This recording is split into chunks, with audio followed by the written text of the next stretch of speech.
والإسلام ديني ومحمدا رسول الله ويقيني أدنو إليه ساجدا بجبيني اقبل صلاتي وللصلاة.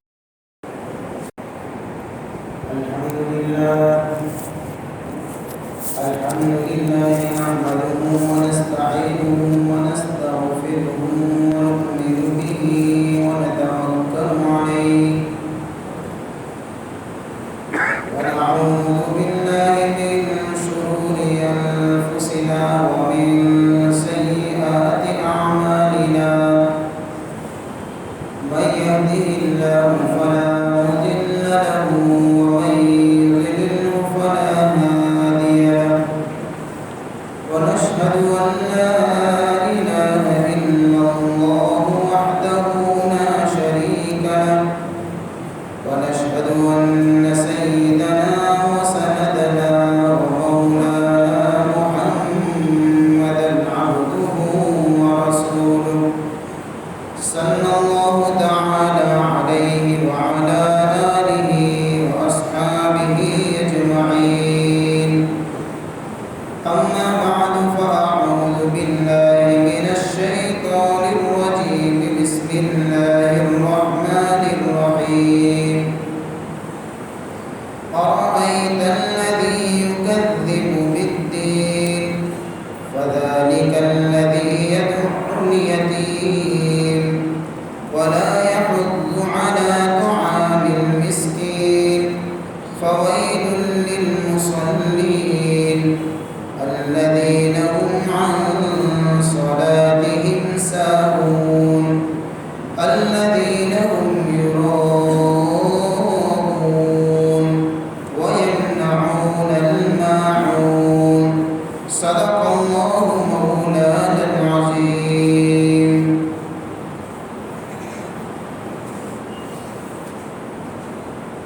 قابل قدر محترم دوست اور بزرگوں، گزشتہ مجلس کے اندر سورۃ الماعون کی تمہیدی باتیں اور اس کی پہلے نمبر کی آیت کی وضاحت آپ کے سامنے میں نے رکھی تھی، جس کا خلاصہ یہ ہے کہ اللہ نے اپنے حبیب صلی اللہ علیہ وسلم سے یہ فرمایا، ارأیت، کہ آپ نے دیکھا، الذی، اس شخص کو، یکذب بالدین، جو جزا سزا کو جھٹلاتا ہے، یعنی اس کو اس بات کا تصور نہیں ہے کہ میرے سامنے ایک ایسا دین آنے والا ہے جس دین ہر ایک کو اس کے کیے کا بدلہ ملے گا، نیکی کے اوپر انعام ملے گا، برائی پر سزا ملے گی. ایک وقت مقرر ہے، یعنی قیامت کا وقت. تو وہ آدمی ایسا ہے کہ وہ اس بات کو مانتا نہیں ہے، وہ قیامت کا انکار کرتا ہے، استحزار نہیں ہے، اس کو پتہ نہیں ہے، یا ضد ہے، عناد ہے، جس کی بنا پر وہ قیامت کا انکار کرنے والا بنا ہوا ہے. نتیجہ کیا نکلتا ہے؟ کہ نتیجہ یہ نکلتا ہے کہ پھر جب اس نے بنیادی عقیدے کا انکار کر دیا تو پھر بہت ساری برائیاں اس کے اندر موجود ہیں. تو آیت نمبر 2 کے اندر اس قیامت کے انکار کرنے کی وجہ سے جو برائی تھی اس کے اندر اس برائی کا ذکر کیا جاتا ہے. اس لیے اللہ نے آگے فرمایا، فَذَلِكَ الَّذِي، بس یہی وہ شخص ہے، يَدُعُ الْيَتِيمَ، جو یتیم کو دھکے دیتا پھرتا ہے. بنیادی عقیدے کا انکار کیا، نتیجہ یہ نکلا کہ وہ حقوق اللہ کو تو کیا ادا کرے گا جب اس کو اس بات کا علم ہی نہیں، سرے سے انکار ہی کر رہا ہے، اس کو ماننے کے لیے تیار نہیں ہے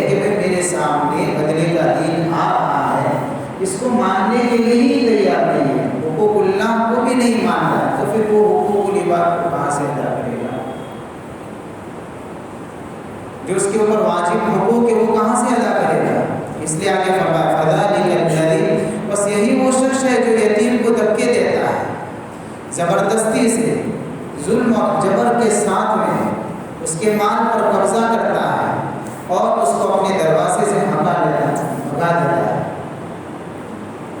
جبکہ اگر دیکھا جائے تو جو یتیم ہوتا ہے وہ ویسے بھی کمزور ہوتا ہے، اس کے سر پر باپ کا سایہ نہیں ہوتا اور خود نابالغ ہوتا ہے، اپنی زندگی کے مسائل سے مکمل واقفیت نہیں رکھتا ہے، معاشی مسائل کی حیلہ اور تدبیریں نہیں کر سکتا ہے، اور کوئی ایسا بہت سی مرتبہ ہوتا ہے کہ کوئی وارث نہیں ہوتا ہے جو اس کے زندگی کے اندر آنے والے مشکل مسائل سے اس کو واقف کرے، تو یتیم تو ویسے بھی کمزور ہے، یہ ساری کمزوریاں اس کے اندر ہے، تو ہونا تو یہ چاہیے تھا کہ اس کے ساتھ احسان کیا جاتا، نہیں کہ اس کے مال کو بھی اوپر قبضہ کر کے اس کو بھی بھگا دیا جاتا اور اس کے ساتھ میں ذلت والا معاملہ کیا جاتا۔ وہ تو احسان کے قابل ہے، وہ قابل رحم ہے، وہ انتہائی کمزوری کے اندر ہے۔ اسی لیے اللہ کے نبی صلی اللہ علیہ وسلم نے یتیموں کی پرورش کرنے والوں کے فضائل بیان فرمائے۔ روایت میں آتا ہے اللہ کے نبی صلی اللہ علیہ وسلم نے ارشاد فرمایا کیا کہ جس کسی مسلمان کے گھر کے اندر کوئی یتیم بچہ ہو اور وہ گھر والے اس کے کھانے پینے کا انتظام کرے، اللہ ان کے لیے جنت واجب کر دیتے ہیں۔ یعنی معمولی خدمت نہیں ہے، بہت بڑی خدمت ہے۔ ایک روایت میں آیا اللہ کے نبی صلی اللہ علیہ وسلم نے فرمایا کہ میں اور دوسرا وہ شخص جو یتیم کی پرورش کرتا ہے، ہم جنت میں اس طریقے سے ساتھ میں ہوں گے، یعنی وہ نبی کا ساتھی بنے گا، پڑوس بنے گا، یعنی اتنا قریب اس کو یعنی کہ جنت کے اندر درجہ دیا جائے۔ ایک روایت میں آیا اللہ کے نبی صلی اللہ علیہ وسلم نے ارشاد فرمایا جس نے کسی یتیم کے سر پر ہاتھ پھیرا تو اس ہاتھ کے نیچے اس کے سر کے بال جتنے آئے، ہر بال کے برابر اللہ اس کو ایک نیکی عطا فرمائے۔ اور بھی مختلف جگہوں کے اوپر الگ الگ فضائل بیان فرمائے ہیں قرآن نے بھی، اور حضور پاک صلی اللہ علیہ وسلم نے اپنے مبارک حدیثوں میں بیان فرمایا ہے کہ یتیموں کے ساتھ حسن سلوک کرنا چاہیے۔ اس کے بالمقابل جو لوگ یتیم پر ظلم کرتے ہیں، ان کے مال کو قبضے میں لے لیتے ہیں اور ان کے ساتھ میں زیادتی کے ساتھ میں پیش آتے ہیں اور یہ مال ان کے حوالے نہیں کرتے اور پریشان کرتے ہیں، ستاتے رہتے ہیں، قرآن نے ان لوگوں کے بارے میں پھر بیان فرمایا ان الذین یأکلون اموال الیتامی ظلما انما یأکلون فی بطونہم نارا۔ جو لوگ یتیموں کا مال کھا جاتے ہیں ظلم اور جبر کے ساتھ میں، زیادتی کے ساتھ میں، یہ تصور نہ کیا کرے کہ وہ یتیم کا مال کھا رہے ہیں، بلکہ سوچ لیا کرے قرآن کہہ رہا ہے، یہ ظاہر میں تو نظر آتا ہے کہ وہ مال کھاتے ہیں لیکن حقیقت میں وہ مال نہیں ہے، وہ اپنے پیٹ میں وہ آگ بھر رہے ہیں۔ کل قیامت میں اللہ ان کی پکڑ کرے گا اور ان کے پیٹوں میں یہ تو جہنم کی آگ ہے جو جا رہی ہے۔ عرب میں دستور تھا کہ جب کوئی یتیم ہو جاتا تو اس کے مال پر قبضہ کر لیا جاتا تھا، اس کو ستایا جاتا تھا، ان کو پریشان کیا جاتا تھا۔ اللہ نے یتیموں کے حقوق بیان فرمائے۔ صحابہ کی حالت بڑی عجیب و غریب تھی۔ جب یہ آیت نازل ہوئی تو جن جن صحابہ کے گھروں میں یتیم بچے پرورش پاتے تھے، ان صحابہ نے یتیموں کے مال کو الگ کیا۔ اب ان کا کھانا الگ، ان کا پکانا الگ، ان کے کپڑے الگ، ان کے پیسے الگ، ہر چیز ان کی الگ پکتی ہے اور الگ سے دسترخوان پر بھی بٹھاتے ہیں۔ بھائی کیوں؟ نفرت ہے اس لیے نہیں، بلکہ اس لیے کہ کہیں ایسا نہ ہو کہ یتیم ہمارے دسترخوان پر بیٹھ کر کھائے اور اس کا ایک لقمہ اگر ہمارے پیٹ میں، لقمہ تو دور کی بات، اگر اس کا ایک دانہ بھی ہمارے پیٹ میں چلا جائے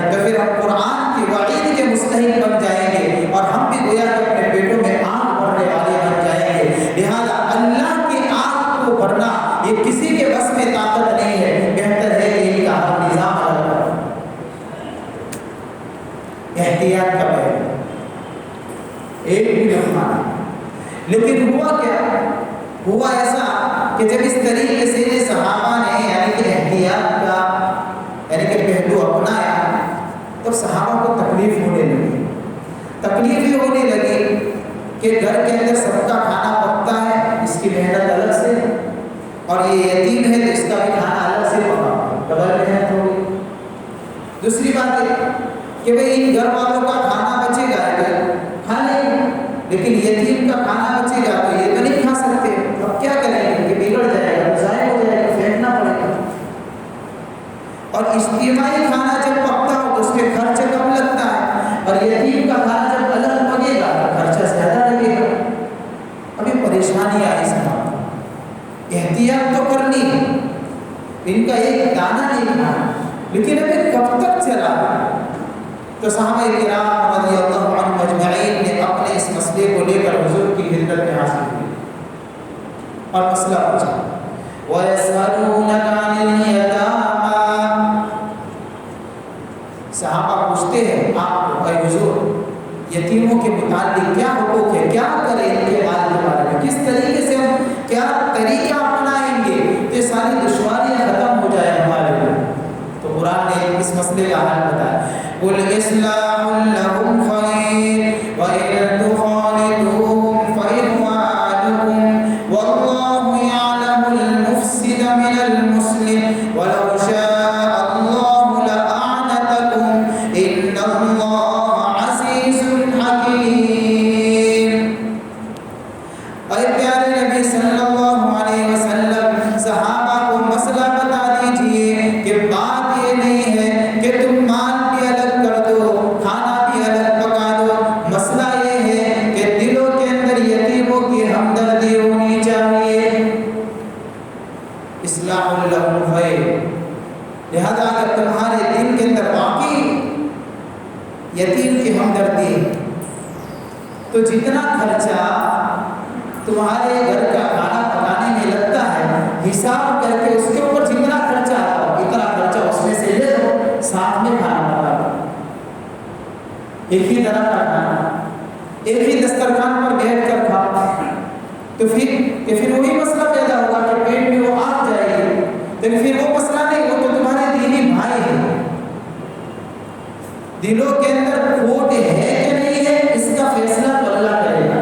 وَاللَّهُ يَعْلَمُ الْمُفْسِدَ مِنَ الْمُصْلِحِ، اللہ تعالیٰ جانتے ہیں یتیموں کے مال میں فساد کرنے والوں کو، بگاڑ پیدا کرنے والوں کو، ان کے مال کو برباد کرنے والوں کو اللہ جانتے ہیں، اور ان کے مال کی اصلاح کرنے والوں کو بھی اللہ جانتے ہیں کہ کون ان کے مال کے ساتھ میں خیر خائی کا معاملہ کرتا ہے اور کون ان کے مال کے اندر بگاڑ کا معاملہ کرتا ہے. یہ سارا مدار دلوں کے اوپر ہے اور دلوں کے حال اللہ جانتا ہے. لہذا اس بات کی فکر کرنے کی ضرورت نہیں ہے. آپ کے دل پاک اور صاف ہے، آپ یتیموں کے ساتھ میں خیر خواہی کا ہی معاملہ کرتے ہیں. لہذا ان کے مال میں سے اپنے مال میں ملا کر ایک ساتھ میں کھانا پکا کر کھایا کریں، کوئی مسئلہ نہیں.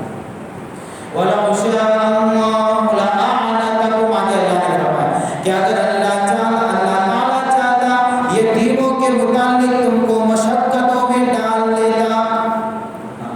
اللہ چاہتا تم کو تکلیف میں ڈالتا، اللہ کا حکم ہے، اللہ اپنا حکم جس انداز سے دینا چاہے، اللہ قادر مطلق اپنا حکم اس انداز سے بندوں پر نازل فرماتا ہے اور ہم کو ماننا پڑتا. لیکن اللہ یتیموں کے احکام بیان فرما کر لوگوں کو مشقتوں میں ڈالنا نہیں چاہتے، بلکہ ان کو بتانا چاہتے ہیں کہ یتیم کے حقوق بھی بڑے نازک ہوا کرتے ہیں. لہذا زندگی میں کبھی ایسے مسائل پیش آئے تو یتیم کے سلسلے میں احتیاط کے ساتھ میں چلتے رہنا. وَلَوْ شَاءَ اللَّهُ لَأَعْنَتَكُمْ. ایک جگہ پر میں نے ایک واقعہ پڑھا تھا کہ یتیم کے ساتھ میں زیادتی اور ظلم اور اس کو دھتکارنا کیا انجام ہوتا ہے. چاہے واقعہ دلیل نہیں ہے لیکن سبق لینے جیسا ہے. ایک سید خاندان تھا، خاندان بھی حضور کا خاندان تھا، بہترین انداز میں گھر کا گزران چلتا تھا. ماں ہے، باپ ہے، بیٹیاں ہیں، باپ کو بیٹے نہیں کہ بیٹیاں ہیں. لیکن زندگی نے وفا نہیں کہ باپ کا انتقال ہو گیا، بیٹیوں کے سر کے اوپر سے باپ کا سایہ اٹھ گیا، بیوی بیوہ ہو گئی، بیٹیاں یتیم ہو گئی۔ باپ نے وراثت میں جو مال چھوڑا تھا اس کے اوپر سے اپنی زندگی کے گزران کو چلانا شروع کیا، لیکن کمانے والا تھا۔ ایک وقت ایسا آیا کہ چھوڑا ہوا ترکہ یہ سارا اپنی زندگی کی ضروریات میں خرچ کر دیا، اب کچھ بھی بچا نہیں۔ اور فقر کے دن شروع ہوئے، 1 دن 2 دن 3 دن، فقر نے اس سید اور یتیم خاندان کو کچھ اس انداز سے گھیرا کہ لوگ اپنے وطن چھوڑنے پر اور ہجرت کرنے پر مجبور ہو گئے۔ بلاخر اپنے ذریعے معاش کو تلاش کرنے کے لیے، اپنی روزی روٹی کو تلاش کرنے کے لیے بیوہ ماں نے اپنی یتیم بچیوں کو اٹھایا اور شہر سے ہجرت کر کے دوسرے علاقے میں پہنچے۔ مرد کے اوپر مرد کا سہارا نہیں ہے۔ ایک شہر میں جا کر ماں نے اپنی بچی کو ایک کوٹھڑی کے اندر رکھا، بٹھایا اور وہ اکیلے نکل گئے کہ ان کے لیے روزی روٹی کا انتظام کرے۔ ایک مسلمان رئیس کے گھر پر پہنچی، اس کے سامنے اپنا حال دل سنایا، اپنی نسبت بیان فرمائی، اپنی بچیوں کی یتیمی کا واسطہ دیا۔ اس نے کہا میں حضور کے خاندان سے ہوں، میں سادات سے میرا تعلق ہے۔ اس مسلمان رئیس نے کہا کہ تم سادات میں سے دلیل کو پیش کرو۔ یوں کہہ کر اس نے منہ موڑ لیا۔ وہ عورت مایوس ہو کر وہاں سے نکل گئی۔ جاتے جاتے ایک مجوسی کے گھر پر پہنچی، آگ کے پجاری تھا، کافر تھا، اس کے گھر پر گئی اور اس کے سامنے اپنا حال دل سنایا، اپنی نسبت بیان فرمائی اور اپنی بچیوں کی یتیمی کے حالات اس کو سنائے۔ اس مجوسی کے دل کے اندر چوٹ لگی، اس نے اپنے خاندان اپنی بیوی سے کہا کہ فوراً اس عورت کو اور اس کی بچیاں شہر میں جہاں پناہ لیے ہوئے وہاں سے اٹھا کر لاؤ، آج یہ لوگ ہمارے مہمان بنیں گے۔ ایک مجوسی نے پناہ دی، یتیم ہے اور سادات سے تعلق رکھتے ہیں۔ اس مجوسی نے پورے خاندان کو بلایا، اکرام کیا، احترام کے ساتھ کھلایا، عزت کے ساتھ میں پیش آیا۔ کافر ہے لیکن نسبت کو پہچانتا تھا۔ سارے کافر ایک جیسے نہیں ہوا کرتے، انسانیت بہت سارے چاہے مسلمان نہیں ہوتے لیکن انسانیت ضرور ہوا کرتی ہے۔ تو اس نے احترام کیا، عزت کے ساتھ میں کھانا کھلایا، رات پکایا، کہا آپ لوگ یہی رہیں گے، آپ کے لیے میرا ایک کمرہ آپ کے لیے خاص رہے گا۔ رات کو وہ مسلمان رئیس ایک خواب دیکھتا ہے جس کے پاس یہ عورت پہلے گئی تھی۔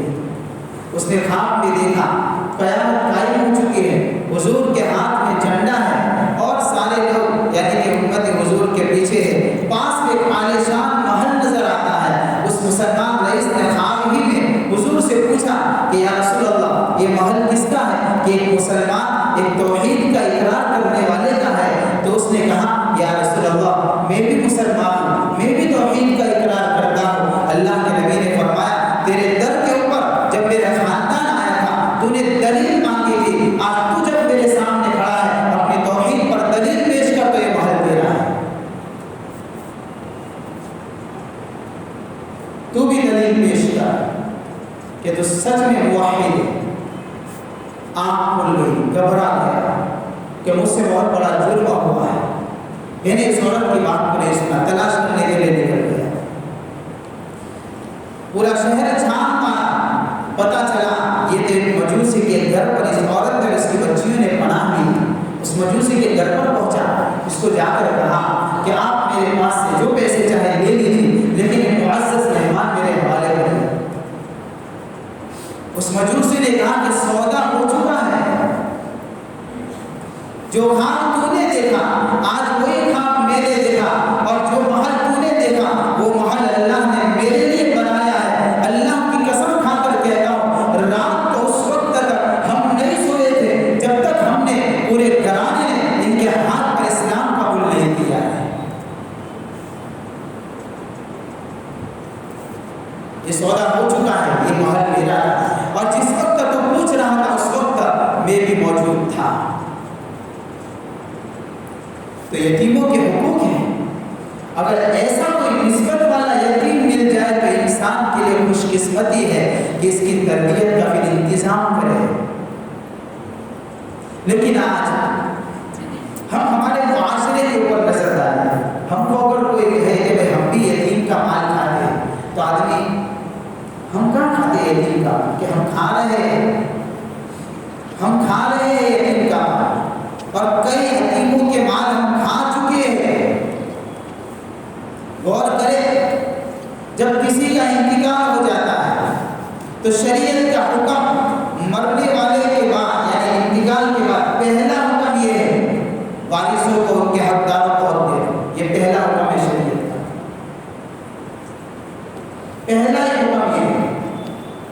اور کون سے حق تو اپنی مرضی سے یا اپنی مرضی سے نہیں دے، مرنے والے کے مال کے اندر کس کا کتنا حق ہے یہ شریعت نے مقرر کر دیے، ہم کو وہ حق اس تک پہنچا دینا ہے بس، مقرر تو شریعت نے کیے، ہمارا کام صرف وہ حق اس تک پہنچانا ہے۔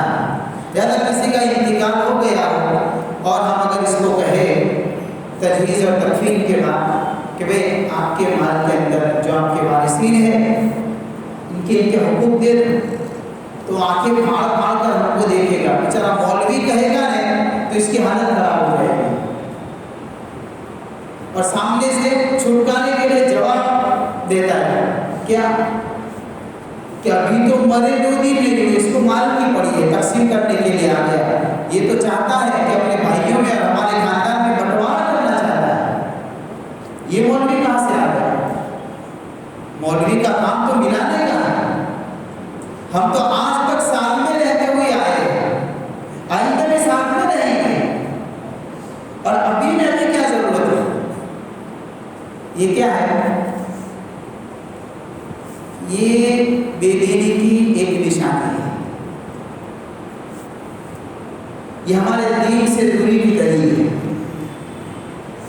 کہ ہم نے اپنے چھٹنے کے لیے اس طریقے سے ہیلا بنایا، بہانہ بنایا۔ اب کیا ہوگا؟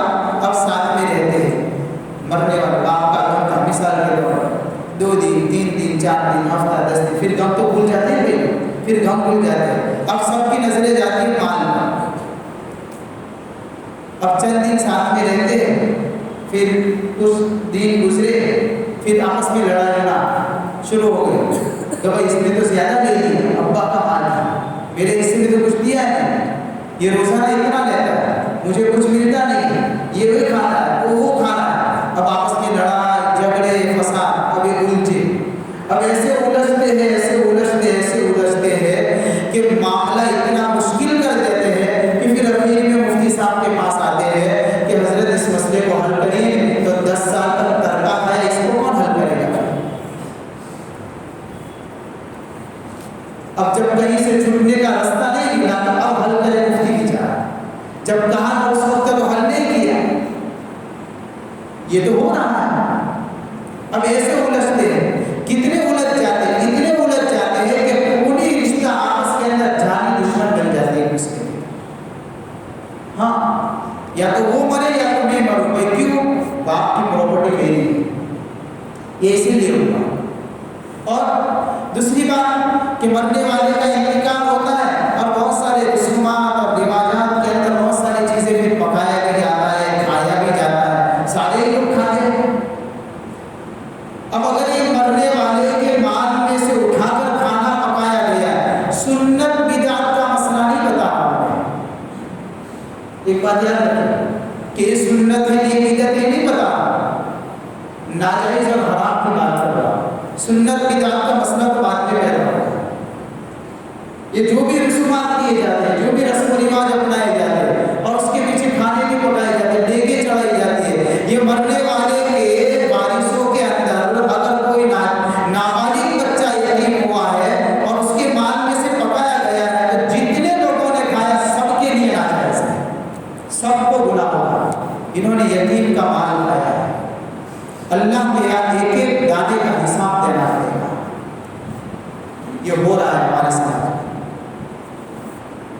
سنت اور بدعت، اس لیے میں نے کہا سنت بدعت کو نہیں پتا، یہ ہو رہا ہے اور اچھی طرح، بلکہ اگر پکائے گا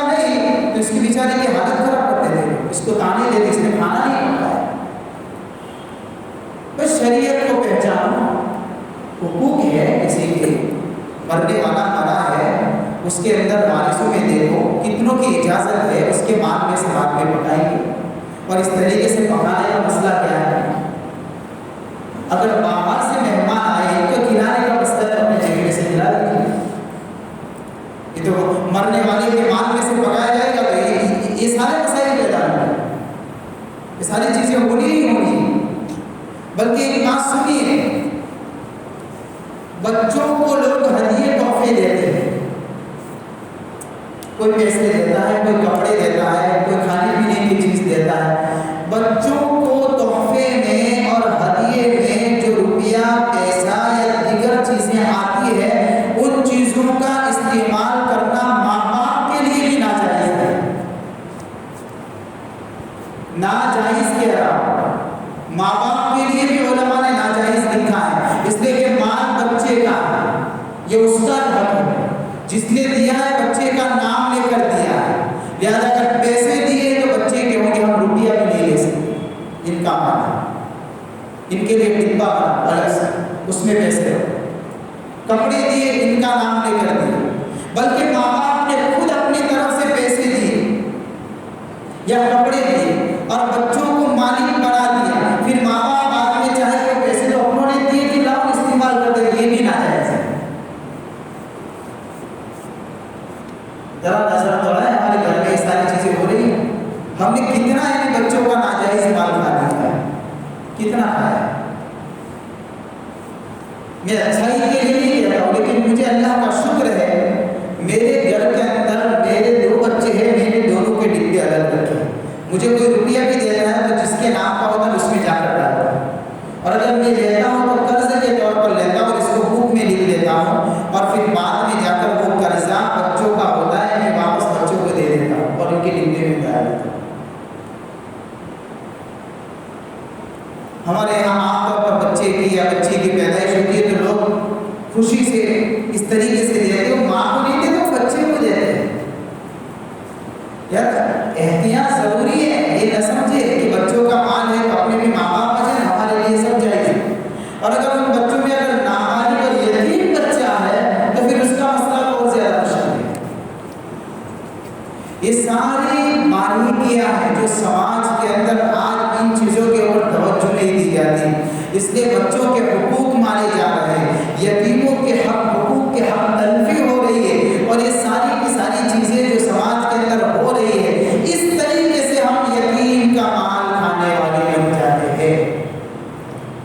آج ہم کو کیا ہوا کہ ہمارے ذہن کے اندر یتیم کا مال کھانے کا مطلب ایسا بیٹھ گیا ہے کہ وہ یتیم کا مال کھانے کا مطلب ایسا ہے کہ اس کو ڈرا دھمکا کر کھاؤ گے تو یتیم کا مال کھانا کہیں گے، تو یتیم کا مال کھانا کہیں گے، کیونکہ اس کو ڈرا دیا، دھمکا دیا، اس کے مال میں سے قبضہ کر لیا تو بات ٹھیک ہے کہ اس نے یتیم کا مال کھا لیا، لیکن ایسی دعوتوں میں جا کر اگر یتیم کا مال کھا لیا کہ وہ تو دعوت ہے، یہ بھی یتیم کا مال ہی ہے، لیکن اتنا ہے کہ پہلے غیر مہذب طریقے سے کھایا تھا یا ذرا آفیشیل طریقے پر کھایا ہے، طریقے الگ الگ کے کھانے کے، ایک جو ہے ڈاکو والا طریقہ ہے، ڈاکہ زنی کر کے ڈرا دھمکا کر ہے نا وہ کر کے دبا کر یتیم کا، ایک ڈاکہ زنی والا طریقہ، اور ایک آفیشیل طریقہ بھی ہوتا ہے کہ کیسے اس طریقے سے کھاؤ، تو آج اسی طریقے سے ہو رہا ہے۔ اس لیے اللہ تعالیٰ نے پہلی آیت کے اندر قیامت کا انکار کرنے والے کے ساتھ میں یتیم کے ساتھ میں جو زیادتی کر رہا ہے اس کی یعنی کہ بری حرکت کو بیان فرما کر اس طرف بھی اشارہ فرما دیا کہ جس آدمی کی زندگی کے اندر جزا سزا کا یقین نہیں ہوتا ہے اور اس کو جھٹلاتا ہے، یہ وہی آدمی ہے جو یتیم کو بھی دھکے دیتا ہے، ورنہ جس دل کے اندر ایمان کی چنگاری ہوگی، جنہوں نے جزا سزا کو مانا ہوگا، یعنی جو مومن ہیں، ان مومنوں سے یہ کام کبھی بھی نہیں ہو سکتا ہے کہ وہ کسی یتیم کو دھکا دیں گے۔ یہ بات ہے وَلَا يَحُضُّ عَلَىٰ طَعَامِ الْمِسْكِينِ،